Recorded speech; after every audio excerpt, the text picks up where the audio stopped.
All right, let's dive into a topic that is absolutely critical, but honestly, one that too often gets overlooked: how we secure the very heart of an AI, its training environment. We're going to explore why this matters so much. We spent so much time and energy defending our production systems, thinking of them as the main fortress.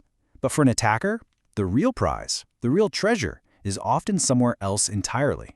AI training environments are just a goldmine, packed with the company's most valuable stuff. And from a hacker's point of view, they can look like this huge, untapped resource, just sitting there, ripe for the picking. So that gets us to the big question here: why? What is it about these specific environments that makes them so tempting for a bad actor? It's not just about nabbing some data. It's about hitting a company right at the core of its competitive advantage. And it really boils down to three key things. First off, these environments are just swimming in massive amounts of sensitive data. Sometimes it's raw, totally unfiltered customer info. Then you've got the proprietary models themselves, the secret sauce that could be worth millions of dollars. And finally, the security in these training zones is often, it's just not as buttoned up as in production. It's treated more like a workshop than the final showroom. And that right there is a really dangerous assumption to make. Okay, so how do we start to fix this? Well, the first, most fundamental step is controlling who gets the keys to the kingdom in the first place. This is where a concept called role-based access control, or RBAC, comes into the picture. RBAC is a really simple but incredibly powerful idea. Instead of just giving everyone broad access to everything, you assign permissions based on their actual job.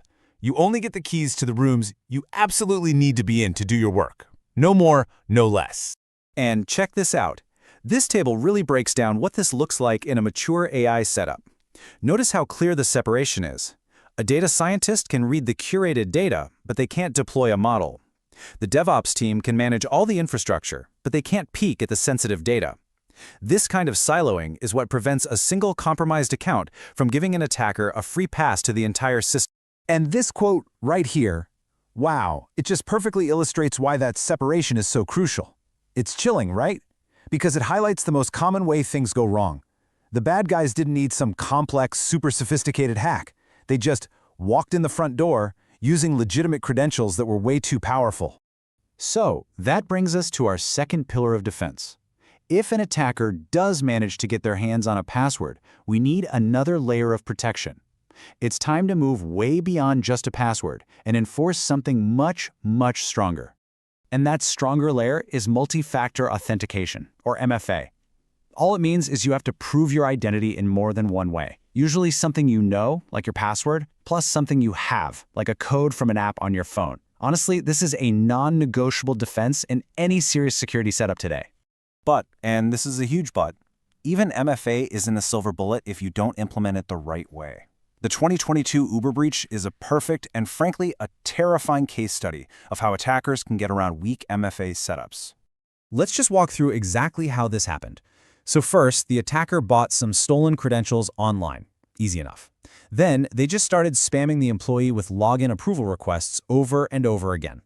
This is a tactic called MFA fatigue. And after getting bombarded with all these notifications, the employee, who was probably annoyed or confused or both, finally just hit approve. And bam, just like that, the attacker was in. It just goes to show you MFA is absolutely essential, but it has to be set up to resist these kinds of human-focused attacks. Okay, on to our third and final security pillar, and this is the one that really ties everything together. Even if you have RBAC and strong MFA, we can go one step further by really embracing the principle of least privilege. Now, this principle has two parts, and they're both equally important. First, a user gets the absolute minimum level of access they need to do their job. And second, and this is the part people forget all the time, they only have that access for the specific amount of time they need it. It's not permanent. This slide does a fantastic job comparing the old, risky way with the modern approach. We're moving away from permanent, broad access, things like long-lived keys and those forgotten admin accounts, to a just-in-time model.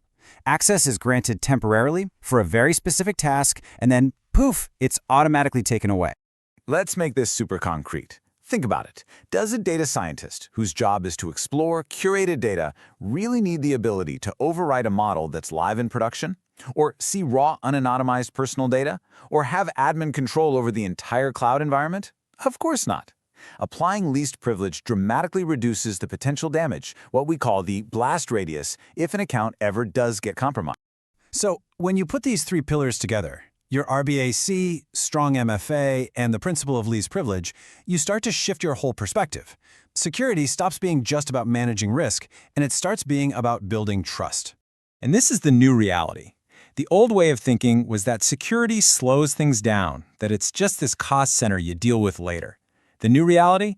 Robust security is what enables you to innovate safely and with real confidence. It actually becomes a competitive advantage because your customers and partners trust you. It moves from being an afterthought to being a foundational requirement.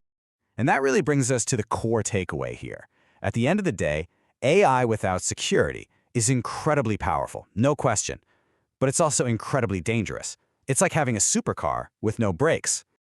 So I'll just leave you with this one final thought. We would never dream of leaving our production systems wide open for anyone to just waltz into. So why on earth would we treat the very environment where our most valuable intellectual property is being created any differently? Thanks for tuning in.